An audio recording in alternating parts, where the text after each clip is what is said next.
Segala macam permasalahan yang kita hadapi di dunia ini sejatinya hanya permasalahan yang berputar seiring sejarah waktu.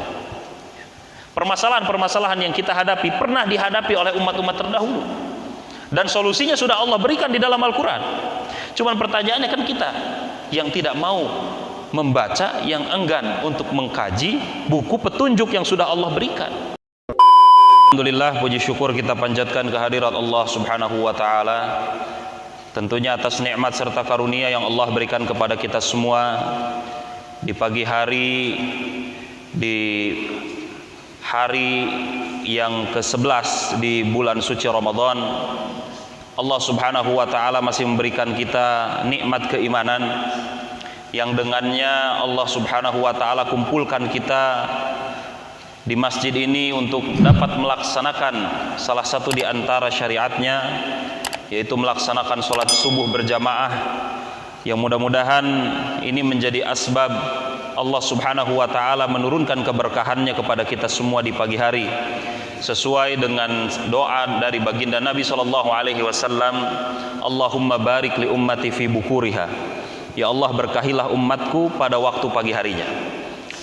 Salawat beriring salam semoga sentiasa tercurah limpahkan teruntuk Nabi besar Muhammad SAW, teruntuk keluarga, para sahabat, para tabi'in, dan juga bagi seluruh umatnya yang senantiasa istiqamah menjalankan sunnah-sunnahnya hingga akhir hayat. Ma'asyiral muslimin wal muslimat rahimani wa rahimakumullah. Di 10 hari kedua di bulan suci Ramadan ini adalah kenikmatan yang luar biasa. Allah Subhanahu wa ta'ala telah memberikan nikmat usia kepada kita sehingga kita dapat melalui 10 hari pertama di bulan suci Ramadan 1444 Hijriah, yang mana kalau kita lihat maka Ramadan sudah berlalu dari hadapan kita kurang lebih 10 hari lamanya, sehingga ini harus menjadi bahan evaluasi bagi kita semua, sudah sejauh mana Ramadan ini mampu merubah kebiasaan kita. Karena sejatinya para ulama menjelaskan Ramadan itu disebut sebagai syahrut tarbiyah, bulan pendidikan, bulan di mana Allah Subhanahu wa ta'ala mendidik kita semua untuk menjadi hamba-hamba Allah Subhanahu wa ta'ala yang lebih taat, menjadi hamba-hamba Allah Subhanahu wa ta'ala yang meningkat ketakwaannya. Maka kalau di bulan suci Ramadan kita dapati tidak ada perubahan pada diri kita dari amalan-amalan yang kita kerjakan di 11 bulan yang lainnya, maka bisa jadi kita termasuk ke dalam golongan orang-orang yang merugi. Ketika tiba hari-hari di bulan suci Ramadan, hari-hari yang mulia, yauma yunadil munadi ya baghiyal khair aqbil wa ya baghiyasy syarr aqsir. Ketika Allah Subhanahu wa ta'ala memerintahkan para malaikat untuk menyeru, duhai jiwa-jiwa yang menghendaki kebaikan, aqbil, maka bersegeralah menyambut kebaikan tersebut. Wa ya baghiyasy syarr aqsir, dan jiwa-jiwa yang senantiasa bermaksiat, maka ketika tiba bulan suci Ramadan maka berhentilah. Karena hakikatnya memang Ramadan adalah bulan tarbiyah, di mana Allah Subhanahu wa ta'ala mendidik kita semua, dimulai dari syariat untuk melaksanakan ibadah puasa. Bagaimana Allah Subhanahu wa ta'ala perintahkan kita untuk melaksanakan puasa 1 bulan lamanya di bulan suci Ramadan, yang tidak didapati di bulan-bulan yang lainnya. Ketika Allah Subhanahu wa ta'ala memerintahkan ya ayyuhalladzina amanu kutiba alaikumus syiyam, wahai orang-orang yang beriman, Allah Subhanahu wa ta'ala secara spesifik menyeru orang-orang yang beriman, karena ternyata puasa itu bukan perkara fisik. Puasa itu bukan hanya soal seseorang kuat menahan lapar dan haus dari mulai fajar sampai terbenamnya matahari, tetapi lebih dari itu bahwa syariat puasa adalah syariat sejauh mana keyakinan kita terhadap perintah Allah Subhanahu wa ta'ala, sehingga la'allakum tattaqun belum tentu didapatkan oleh setiap orang yang melaksanakan puasa, agar kalian menjadi orang-orang yang bertakwa. Karena proses ketakwaan itu nanti akan terlihat di 11 bulan lainnya setelah melaksanakan bulan suci Ramadan 1 bulan lamanya. Sehingga jangan heran kalau misalkan selesai Ramadan orang yang biasa maksiat kemudian kembali bermaksiat. Jadi bukan berarti seorang masuk Ramadan keluar-keluar dia menjadi langsung lebih taat, lebih takwa. Karena kalau iman dan ihtisab tersebut tidak dijadikan landasan seseorang melaksanakan puasa di bulan suci Ramadan, yang terjadi adalah ketika melaksanakan puasa hanya sebatas rutinitas tahunan saja yang dikerjakan setiap tahun, sehingga lepas bulan suci Ramadan seolah lepas dari belenggu, yang kemudian dengan sesuka hati bisa kembali melaksanakan maksiat yang biasa dikerjakan. Nauzubillahi min dzalik. Maka orang-orang yang melaksanakan puasa di bulan suci Ramadan dengan landasan keimanan dan keyakinannya kepada Allah Subhanahu wa taala serta semata-mata mengharapkan ridho dari Allah Subhanahu wa taala, mereka itulah golongan orang-orang yang kelak akan menjadi orang-orang yang lebih bertakwa. Maka syariat puasa, Allah Subhanahu wa taala memerintahkan kita untuk menahan diri dari segala macam aktivitas jasadiah kita, sehingga di bulan Ramadan Allah menyediakan waktu bagi kita 1 bulan lamanya untuk mengistirahatkan sejenak aktivitas yang biasa kita kerjakan di 11 bulan lainnya, yang biasanya terfokuskan hanya untuk mengisi bagaimana jasad kita bisa sehat, anak keluarga kita bisa makan, keluarga kita bisa sejahtera. Sehingga Allah Subhanahu wa taala di bulan suci Ramadan mengingatkan kepada kita bahwa 1 bulan ini justru kita disediakan waktu lebih banyak untuk mengisi asupan hati kita, ruh kita. Karena kalau bulan suci Ramadan saja belum bisa merubah kita untuk menjadi orang-orang yang lebih baik, lantas di bulan apa lagi kita yakin bahwa Allah Subhanahu wa taala memberikan kesempatan kepada kita untuk bisa berubah menjadi pribadi yang lebih taat lagi. Sehingga syariat puasa, ma'asyiral muslimin wal muslimat yang Allah muliakan, yang juga Allah Subhanahu wa taala syariatkan kepada umat-umat terdahulu, salah satu tujuannya dalam pemaknaan puasa yang berarti al-imsak atau hanya menahan, maka bukan berarti menahan lapar dan dahaga saja. Tetapi di bulan tarbiyah ini, bulan pendidikan ini, Allah Subhanahu wa taala pun mengajarkan kepada kita bahwa sejatinya orang yang berpuasa tidak cukup hanya dengan menahan diri dari lapar dan dahaga saja. Nabi SAW mengingatkan kepada kita, man lam yada' qaula zur aw amalun bihi falaysa lillahi hajatun fi ayyada'a ta'amahu wa syarabahu. Orang yang berpuasa tetapi dia tidak menjaga lisannya, tidak menjaga perbuatannya dari perkataan maupun perbuatan yang sia-sia, falaysa lillahi hajatun, maka Allah tidak butuh puasa orang seperti itu, melainkan yang tersisa dari mereka hanyalah lapar dan dahaga saja. Sehingga jangan heran apabila mungkin orang banyak yang datang menghadap Allah Subhanahu wa taala nanti dengan segunung pahala puasanya, tetapi ketika ditimbang di mizanul hasanat, ketika ditimbang dalam timbangan amal kebaikan, ternyata pahala puasa tersebut nilainya atau bobotnya ringan di hadapan Allah Subhanahu wa taala. Karena bisa jadi pahala puasa yang sedemikian besarnya itu tergerus pahalanya oleh karena lisan kita yang tidak kita jaga di bulan suci Ramadan untuk sekedar berbicara hal yang sia-sia saja, sanda gurau, bercanda. Itu Nabi SAW mengingatkan untuk ditinggalkan. Apalagi perkataan-perkataan yang berbentuk fahisyah, yang berbentuk fitnah, yang berbentuk membicarakan keburukan-keburukan orang lain. Bahkan Nabi SAW mengingatkan kepada kita, man ayyara akhahu bidzanbin, barang siapa yang menjelek-jelekan saudaranya dengan keburukannya, lam yamut hatta ya'malu, maka dia tidak akan diwafatkan oleh Allah Subhanahu wa taala sampai dia melaksanakan maksiat yang serupa. Sehingga Nabi SAW mengingatkan kepada kita bahwa hati-hati dengan lisan ini. Bahkan tidak hanya ketika seseorang berpuasa, ketika sedang tidak berpuasa saja Nabi SAW mengingatkan, aktsaru ma yudkhilun nar al-fam wal faraj, paling banyak, saham paling besar yang memasukkan manusia itu ke dalam neraka adalah mulutnya dan kemaluannya.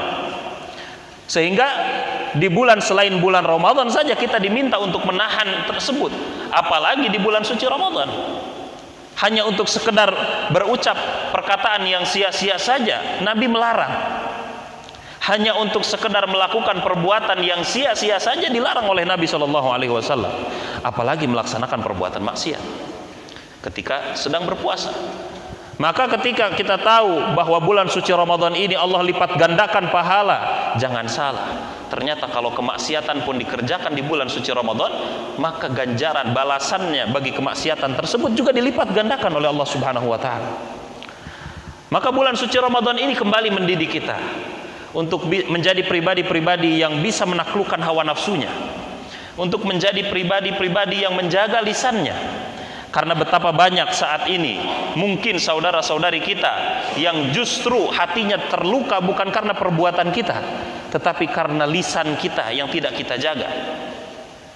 Atau sekarang mungkin sudah di zaman modern, bisa jadi apa yang kita tulis, apa yang kita ketik di media sosial, atau mungkin kita share di grup-grup WhatsApp ya, itu bisa jadi tanpa kita sadari mungkin saja bisa melukai saudara-saudari kita.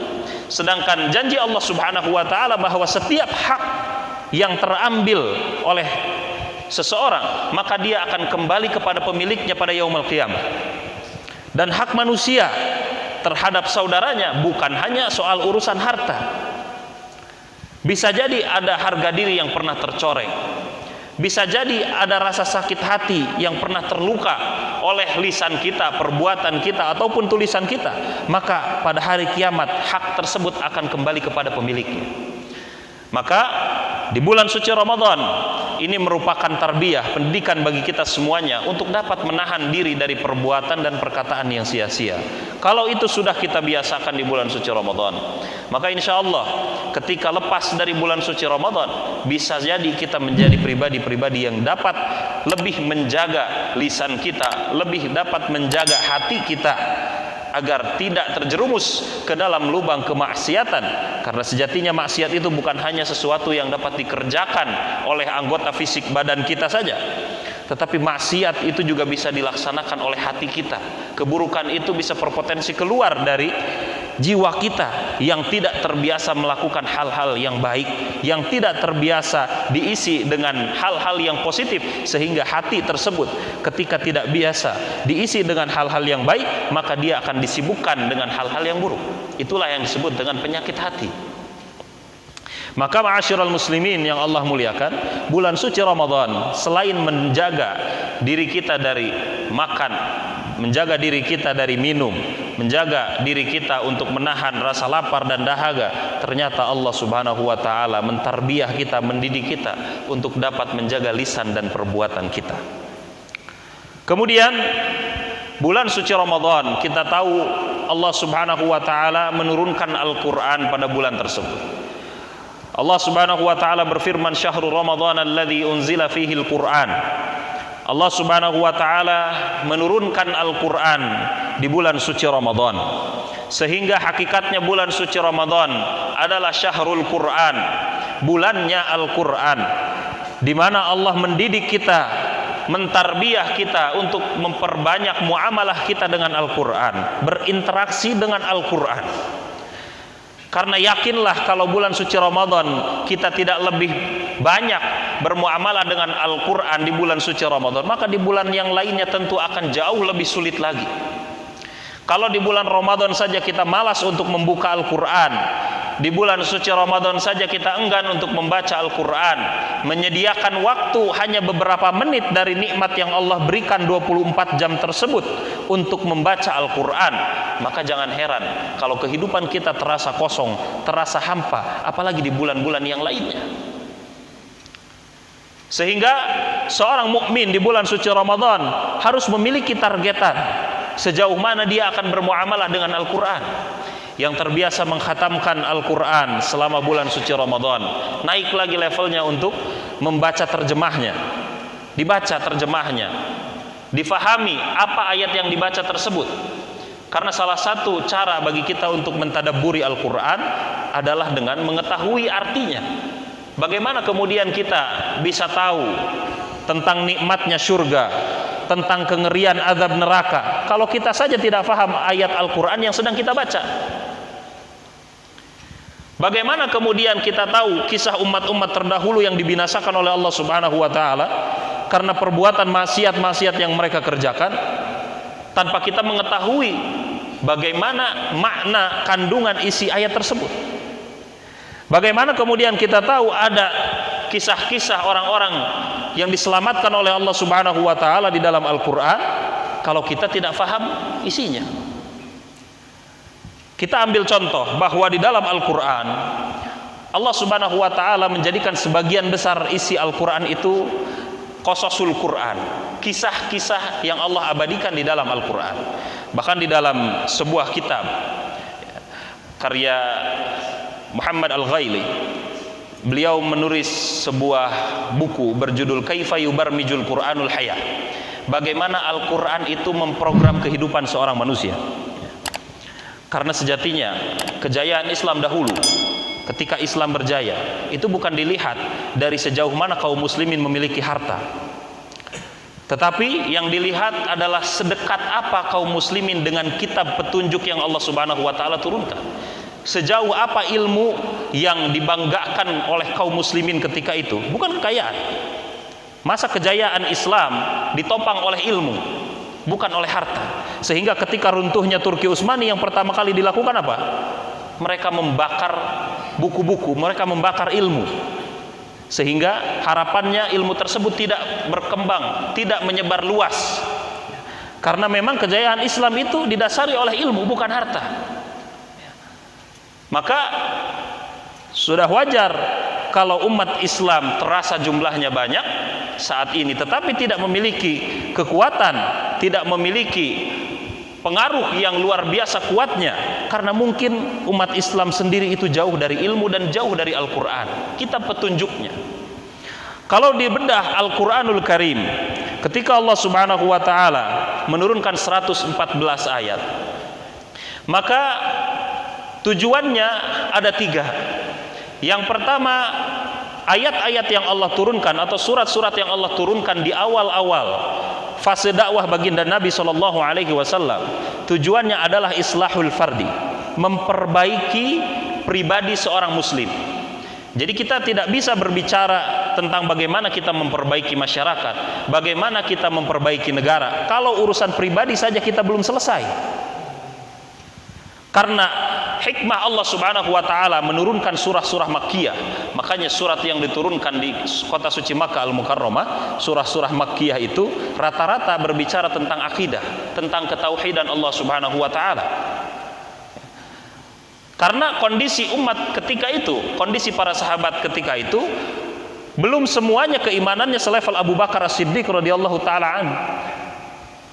Belum semuanya keimanannya selevel Umar bin Al-Khattab radhiyallahu taala an. Tapi sahabat pun sama, keimanannya berbeda-beda levelnya. Sehingga dahulu pertama kali bahkan Nabi Shallallahu alaihi wasallam melarang orang-orang untuk menziarahi kubur. Karena kenapa? Karena Nabi Shallallahu alaihi wasallam khawatir kondisi keimanan umat ketika itu belum stabil. Sehingga dikhawatirkan kalau menyunnahkan untuk mengunjungi kuburan, yang terjadi adalah kesyirikan.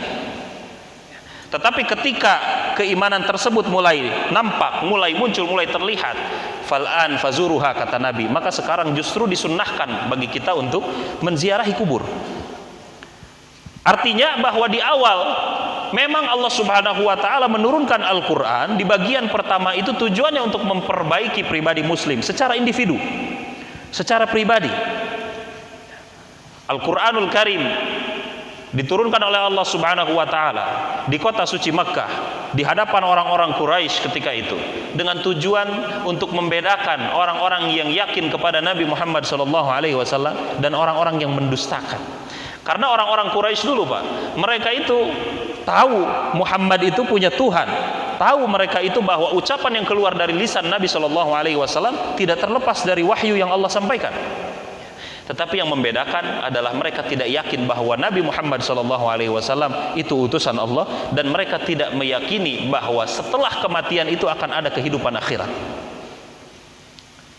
Bahkan di pembukaan juz 30 Allah Subhanahu wa taala berfirman, "Amma yatasaalun 'anin naba'il 'azim." Tentang apa yang mereka perbincangkan orang-orang Quraisy terdahulu, ya. Ternyata mereka bertanya-tanya, mereka berbicara dan menjadikan bahan candaan bahwa apa yang disampaikan Muhammad itu tidak mungkin terjadi. Bagaimana mungkin orang sudah wafat, sudah hancur di dalam tanah, dikubur puluhan tahun bahkan ratusan tahun, tapi nanti akan dibangkitkan oleh Allah Subhanahu wa taala dari sebagian kecil dari tulang ekor yang digambarkan di dalam Al-Quran, tumbuhnya akan tumbuh seperti tanaman. Jadi Allah Subhanahu wa taala ketika membangkitkan manusia, ya, dari sebagian tulang sulbin, tulang ekor yang hanya bagian kecil yang tidak hancur oleh bumi, ya, ketika manusia dimakamkan atau dikuburkan, maka manusia itu akan dibangkitkan seperti tanaman, ya. Dari mulai biji kemudian tumbuh menjadi jasad yang sempurna kembali, sehingga dikumpulkan di padang mahsyar. Dan itulah yang tidak diyakini oleh orang-orang Quraisy terdahulu. Maka kalau kita sekarang tidak meyakini bahwa ada kehidupan akhirat, kita tidak meyakini bahwa setelah kematian itu manusia akan kembali dibangkitkan, lantas apa bedanya kita dengan orang-orang Quraisy terdahulu? Bahkan mungkin mereka jauh lebih pintar dari kita. Mereka setiap malam, ya, golongan pemuka-pemuka Quraisy ketika itu setiap malam mereka mengendap-endap ke rumah Nabi SAW supaya dapat mendengarkan bacaan Al-Quran yang Nabi SAW sampaikan, yang Nabi SAW baca di dalam sholat malamnya. Maka kalau kita saat ini tidak memaksimalkan diri untuk bermuamalah dengan Al-Quran, rugi kita, rugi. Karena di bulan suci Ramadan ketika malaikat tadi menyeru, wahai orang-orang yang menghendaki kebaikan, maka salah satu di antara kebaikan seorang mukmin adalah sejauh mana dia bermuamalah, berinteraksi dengan Al-Qur'annya. Kalau kita masih malas-malasan karena mungkin kita sulit untuk membaca Al-Qur'an, karena kita mungkin masih terbata-bata untuk membaca Al-Qur'an, ingat pesan Nabi SAW bahwa Al-Qur'an bahkan dibaca secara terbata-bata saja itu memiliki fadilah, keutamaan, apalagi yang sudah lancar. Maka alhamdulillah di Masjid Al-Ikhlas, ya, ada rombongan para bapak dan ibu yang rajin sekali untuk mempelajari Al-Quran. Maka silahkan yang belum bergabung, bergabunglah, karena insya Allah kita semua belajar, ya. Jangan sampai kemudian karena usia yang mungkin sudah lanjut atau merasa bahwa saya sudah tua, saya sudah sulit untuk belajar lagi, wala tayasu birrauhillah. Jangan pernah berputus asa terhadap rahmat Allah Subhanahu wa taala. Bisa jadi mungkin kita hafal Al-Qur'an itu di usia 60, di usia 70 tahun, tidak ada yang tahu, ya. Tetapi artinya ada ikhtiar. Ada ikhtiar, sehingga ketika walaupun sampai akhir hayat kita mungkin kita tidak bisa lancar membaca Al-Qur'an, tapi di hadapan Allah Subhanahu wa taala kita bisa bersaksi bahwa selama hidup saya berupaya untuk melancarkan bacaan Al-Qur'an. Selama hidup saya berupaya untuk memperbaiki bacaan Al-Qur'an saya. Jangan sampai ketika di yaumil hisab nanti, ketika ditanya sejauh mana kita bermuamalah dengan Al-Qur'an, kita tidak bisa menjawab, karena memang selama hidup kita jauhkan diri kita dari Al-Qur'an. Ingat Nabi SAW bersabda bahwa Al-Quran itu adalah salah satu syafaat yang akan menyelamatkan manusia di yaumil qiyamah nanti. Kalau kita tidak memiliki keyakinan terhadap Al-Quran tersebut, lantas bagaimana kemudian Al-Quran itu akan datang dan menyelamatkan kita? Kemudian yang berikutnya, Al-Quranul Karim, bagian kedua yang Allah Subhanahu wa taala turunkan, tujuannya adalah islahul mujtama, memperbaiki kondisi masyarakat. Sehingga Nabi SAW, kalau kita lihat fase dakwah Nabi SAW, ya, ketika di kota suci Makkah Al-Mukarramah, dakwah Nabi itu tidak langsung terbuka, dakwah Nabi itu tidak langsung diumumkan, tetapi dakwah Nabi diawali dengan dakwah secara sembunyi-sembunyi, karena tujuannya Nabi ingin memperbaiki terlebih dahulu keimanan as-sabiqun al-awwalun, orang-orang yang masuk Islam pertama kali itu, sehingga kokoh pondasinya, barulah kemudian Nabi SAW menyebarkan dakwahnya lebih luas lagi.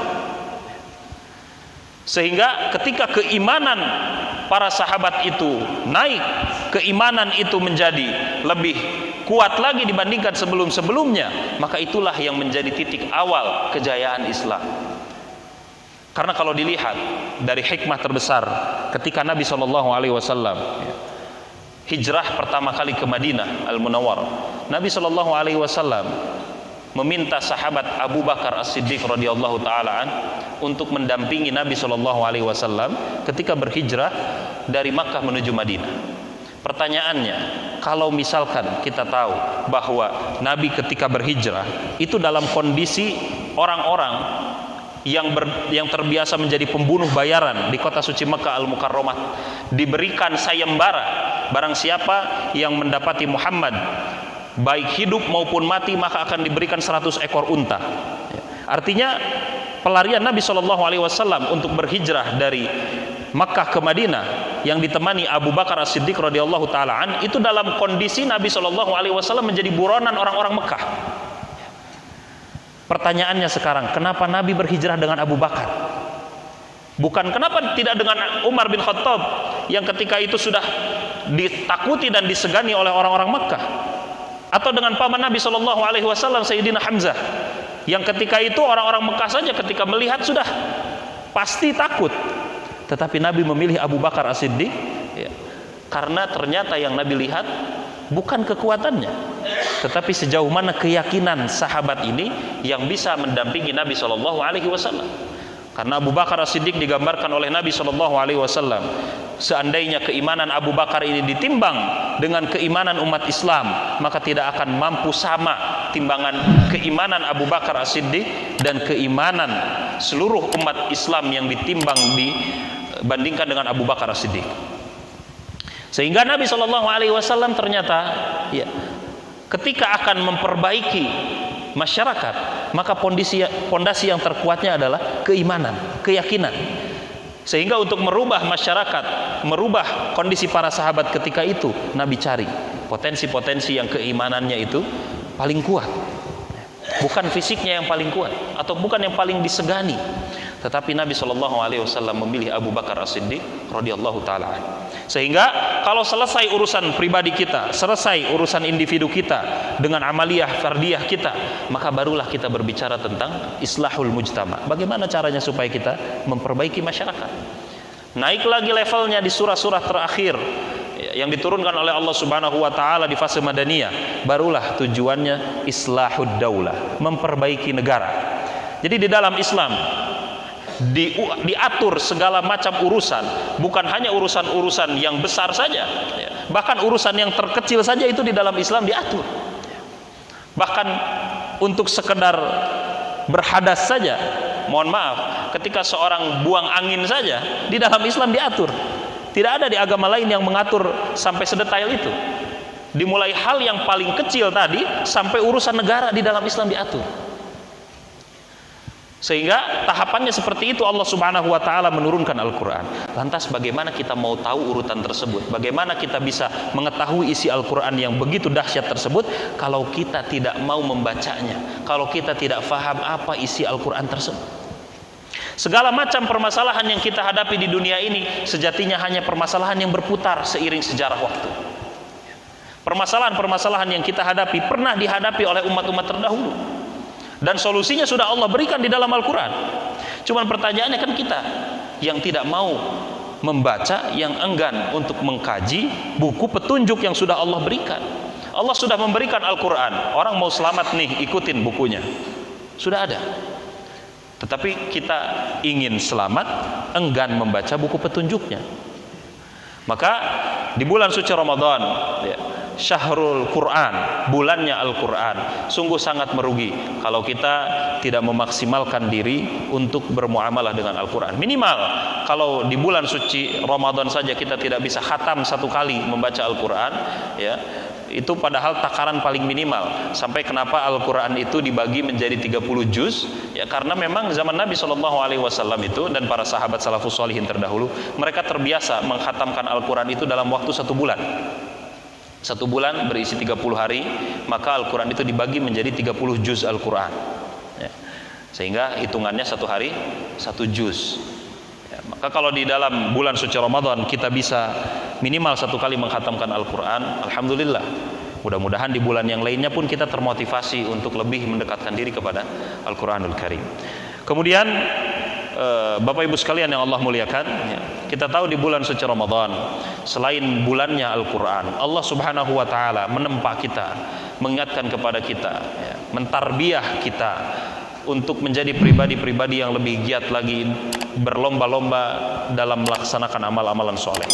Jadi ketika seorang masuk bulan suci Ramadan, maka bukan hanya melaksanakan ibadah puasa saja, bukan hanya melaksanakan ibadah sholat saja, tetapi di bulan suci Ramadan, Nabi SAW menjelaskan kepada kita, menyunnahkan kepada kita untuk menjadi orang-orang yang jauh lebih dermawan lagi dibandingkan dengan kita di bulan-bulan yang lainnya.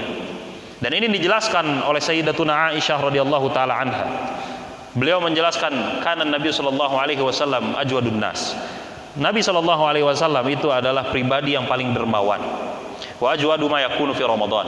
Tetapi Aisyah tidak pernah mendapati Nabi SAW lebih dermawan lagi, melainkan ketika berada di bulan suci Ramadan. Bahkan bulan suci Ramadan adalah kesempatan emas bagi kita untuk berlomba-lomba bermuamalah sesama manusia, memperbaiki hubungan kita sesama manusia, memperbanyak bersedekah. Bahkan mungkin kalau kita hanya bisa bersedekah dengan segelas air saja, maka lakukan. Karena kalau kita hanya mengandalkan ibadah puasa kita selama 1 bulan, otomatis paling maksimal saja kita puasa di bulan Ramadan ini kan 30 kali. Kalau hanya mengandalkan pahala puasa kita seorang, maka 1 bulan ini kita hanya mendapatkan 30 ganjaran orang yang berpuasa. Hitungan matematisnya. Tetapi kalau setiap hari misalkan kita menyediakan air saja, ya, air minum yang kemudian diminum oleh orang-orang yang berbuka puasa, bayangkan setiap hari bisa jadi kita mendapatkan pahala puluhan orang yang melaksanakan puasa tanpa mengurangi pahala mereka sedikit pun. Kalau umat Nabi SAW kita mengandalkan usia kita untuk beramal, Pak, sejauh apa amal yang bisa kita kerjakan? Kata Nabi, a'maru ummati ma baina sittin ila sab'in. Umur umatku itu antara 60 sampai 70 tahun kebanyakan. 70 tahun itu kalau tiap hari kita ibadah aja, ya berarti takarannya 70 tahun. Kalau dibandingkan dengan umat-umat dahulu, ya jelas kita kalah jauh. Tetapi ternyata umat Nabi SAW Allah berikan keistimewaan begitu banyak. Allah lipat gandakan pahala yang kita kerjakan. Setiap kebaikan Allah lipat gandakan dengan nilai 10 kali lipat. 10 kali lipat ini masih bisa berpotensi lagi menjadi 700 kali lipat. Apalagi di bulan suci Ramadan, ketika kita hanya menyedekahkan mungkin segelas air, maka segelas air itu bisa setara dengan 700 gelas air yang kita bagikan. Apalagi dalam kondisi sedang berpuasa, yang setiap saatnya itu barokah. Makanya kalau kita berpuasa, Pak, niatkan segala sesuatu itu karena mencari keridhaan Allah dan mengikuti sunnah Nabi SAW. Ketika kita santap sahur, ya, melaksanakan sahur, Nabi SAW menyampaikan bahwa keberkahan itu turun di waktu sahur dan berbuka. Maka ketika kita melaksanakan sahur ataupun buka, bukan karena kita supaya kuat puasa, dan berbuka pun bukan karena kita untuk sekedar membatalkan puasa, tetapi lebih dari itu niatkan ketika sahur itu tujuan kita mengikuti sunnah Nabi. Walaupun kita merasa sudah kenyang mungkin karena malamnya sudah banyak makannya, ya, tetapi kita niatkan walaupun hanya dengan sebutir kurma atau seteguk air, tapi sahur itu niatkan untuk mengikuti sunnah Nabi SAW. Ketika berbuka pun sama, ya. Ketika berbuka pun sama, niatkan bahwa berbuka tersebut adalah mengikuti sunnah Nabi SAW, sehingga pada waktu sahur dan berbuka tersebut Allah turunkan keberkahannya kepada kita. Maka luar biasa di bulan suci Ramadan, tarbiyah dari Allah Subhanahu wa Ta'ala ternyata tidak hanya tentang bagaimana kita memperbaiki pribadi saja, tetapi bagaimana hubungan kita dengan sesama manusia itu pun harus dijaga. Bagaimana kita menjaga hati orang lain agar tidak terluka. Bagaimana kita memasukkan kebahagiaan bagi saudara-saudari muslim kita yang mungkin tidak seberuntung kita di bulan suci Ramadan ini. Idkhalus surur, berbagi kebahagiaan. Dan ini adalah hal yang penting sekali bagi kita untuk kita amalkan di bulan suci Ramadan. Karena Allah lipat gandakan pahala tersebut di bulan suci Ramadan, maka kebaikan yang kita laksanakan di bulan suci Ramadan, sedekah, seberapa besar atau kecilnya sedekah tersebut, maka jangan pernah disepelekan. Jangan pernah kita merasa bahwa amal kita yang sedikit kita keluarkan itu maka ganjarannya pun akan sedikit di hadapan Allah. Belum tentu. Apabila niatan kita ikhlas karena Allah Subhanahu wa taala, rubba amalun shaghir tukabbiruhun niyah. Bisa jadi yang secara matematis hitungan manusia itu kecil, tetapi di hadapan Allah nilainya besar. Wa rubba amalun kabir tusaghiruhun niyah. Bisa jadi sebaliknya juga. Amalan yang besar kalau niatnya tidak ikhlas, kalau niatnya dimasuki rasa ria, rasa ingin dipuji oleh sama manusia, bisa jadi nilainya kecil di hadapan Allah Subhanahu wa taala. Maka potensi kebaikan tersebut yang Allah sediakan di bulan suci Ramadan sungguh sangat disayangkan kalau kita tidak memaksimalkan di bulan suci Ramadan ini untuk saling berbagi sesama muslim. Berbagi itu juga tidak harus melihat siapa yang paling susah, siapa yang paling senang. Saya pernah kemarin naik transport online, Gokar ya, ngobrol sama supirnya. Supir mobil itu, supir angkutan Gokar itu, mereka kadang suka sedih katanya Pak. Kalau orang bagi-bagi takjil di jalan, kalau mereka minta nggak dikasih karena bawa mobil. Beda kalau orang bawa motor mungkin langsung dikasih, tapi orang naik mobil mau minta takjil nggak dikasih katanya, karena ngiranya mungkin kalau orang naik mobil udah pasti banyak duit. Sehingga ini harus diluruskan bahwa sedekah di bulan suci Ramadan tidak melihat siapa orang yang kasih itu, apakah dia punya uang atau tidak, fakir miskinkah atau orang kaya, ya. Sama semuanya ketika diberikan sedekah, apalagi untuk berbuka puasa iftar, mau yang makannya orang kaya, mau yang makannya orang yang kurang kaya, ya, sama pahalanya di hadapan Allah Subhanahu wa taala, tidak akan berbeda. Sehingga keutamaan untuk menjadi orang-orang yang dermawan di bulan suci Ramadan ini yang diingatkan oleh Nabi Shallallahu alaihi wasallam. Apalagi levelnya naik, bukan hanya sekedar bersedekah. Di bulan suci Ramadan misalkan kita berwakaf. Berwakaf itu adalah sedekah jariyah yang Nabi Shallallahu alaihi wasallam gambarkan, idza mata ibnu adama in qata'a amaluhu illa min salas. Apabila seorang wafat, seorang manusia itu meninggal, in qata'a amaluhu, terputus semua amal solehnya kecuali 3 perkara. Yang pertama, shadaqatin jariyah, sedekah jariyah. Apa maknanya? Jaro yajri, lari. Artinya sedekah yang pahalanya bisa lari, ngejar kita. Sedekah tapi pahalanya bahkan ketika kita telah wafat lari mengejar kita, yaitu berwakaf, dengan mewakafkan harta kita di jalan Allah Subhanahu wa taala. Titipkan di masjid, titipkan kepada anak-anak penghafal Al-Qur'an, titipkan kepada anak-anak yatim piatu yang sedang menempuh pendidikan, ya. Maka dengannya mungkin harta yang kita keluarkan tadi dengan niatan untuk berwakaf di jalan Allah Subhanahu wa taala, bisa jadi itulah yang menyelamatkan kita di hadapan Allah Subhanahu wa taala. Dan menariknya, wakaf itu tidak ada nominal minimalnya, ya. Dan wakaf itu tidak hanya dibatasi oleh harta benda saja, bisa wakaf tenaga, wakaf berbentuk ilmu.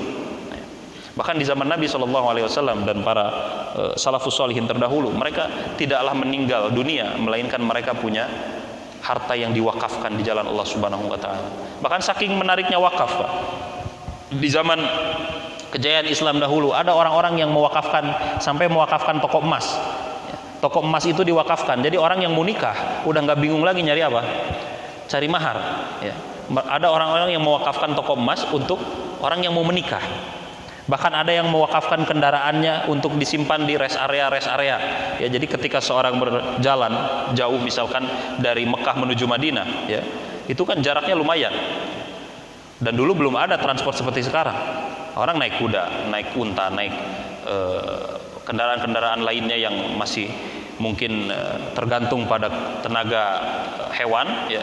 Maka ada orang-orang yang mewakafkan kendaraan disimpan di rest area. Jadi ketika tiba di rest area tersebut ditukar, ya, kendaraan ditukar. Mungkin karena kudanya sudah kelelahan, disimpan di situ, dia ganti dengan yang baru. Ya.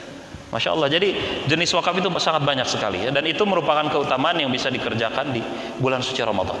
Bayangkan kalau tidak dikerjakan di bulan suci Ramadan saja, pahalanya sedemikian besar, sedemikian istimewa, bisa mengejar kita bahkan ketika kita telah wafat, ya. Dan Masya Allah, alam barzah, alam kubur, ya, bahkan dikhawatirkan oleh para sahabat itu bisa jadi alam kubur atau alam barzah itu lebih mengerikan dari neraka. Kenapa? Karena kondisi seseorang di alam barzah itu hanya sendirian. Tidak ada yang menemani.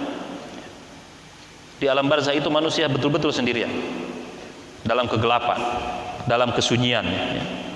Maka tidak akan ada yang menyelamatkan kita melainkan amal soleh yang kita kerjakan selama di dunia. Dan salah satu yang bisa kita upayakan adalah dengan sedekah jariah tadi, sehingga pahalanya walaupun kita telah wafat akan mengalir mengejar kita. Ketika kita wafat, pahala tersebutlah yang akan datang menyinari kita, ya. Sehingga kalau dikerjakan di bulan suci Ramadan, yudha'ifu liman yasha, bisa jadi Allah lipat gandakan sesuai kehendaknya. Dan kehendak Allah Subhanahu wa taala pasti lebih baik daripada apa yang kita bayangkan. Dari ekspektasi manusia pasti lebih tinggi. Sehingga Nabi Shallallahu alaihi wasallam, menurut penuturan Aisyah radhiyallahu taala anha tadi, tidak didapati oleh Aisyah melainkan Nabi Shallallahu alaihi wasallam itu menjadi pribadi yang lebih dermawan lagi di bulan suci Ramadan. Dan Nabi tidak mengharapkan apa-apa. Nabi Shallallahu alaihi wasallam dan para rasul, para nabi terdahulu dengan dakwah yang sedemikian hebatnya, pengorbanan yang sedemikian besarnya, tidak ada yang mereka harapkan melainkan keridhaan dari Allah Subhanahu wa taala. Dan ini yang mendasari amalan kita ketika kita mengerjakan amal soleh apapun bentuknya. Maka niatkan betul-betul hanya mengharapkan ridho dari Allah Subhanahu wa taala. Karena ketika Allah ridho terhadap amal yang kita perbuat, ketika Allah Subhanahu wa taala ridho amal soleh yang kita kerjakan, maka insya Allah sisanya terserah Allah. Urusan apapun terserah Allah setelahnya.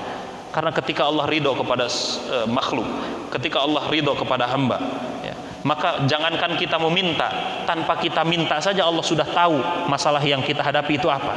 Sebesar apa masalah di pekerjaan kita, sebesar apa masalah di keluarga kita, Allah tahu tanpa kita meminta, ya. Asal kuncinya Allah ridho terhadap kita. Kalau Allah ridho, bahkan tanpa kita minta solusi dari setiap permasalahan saja, Allah berikan jalan keluarnya. Maka dari itu, ma'asyiral muslimin wal muslimat yang Allah muliakan, di kesempatan Ramadan tahun ini juga bisa menjadi bekal bagi kita, ya, untuk kemudian mempersiapkan amal terbaik kita di 10 hari terakhir di bulan suci Ramadan nanti.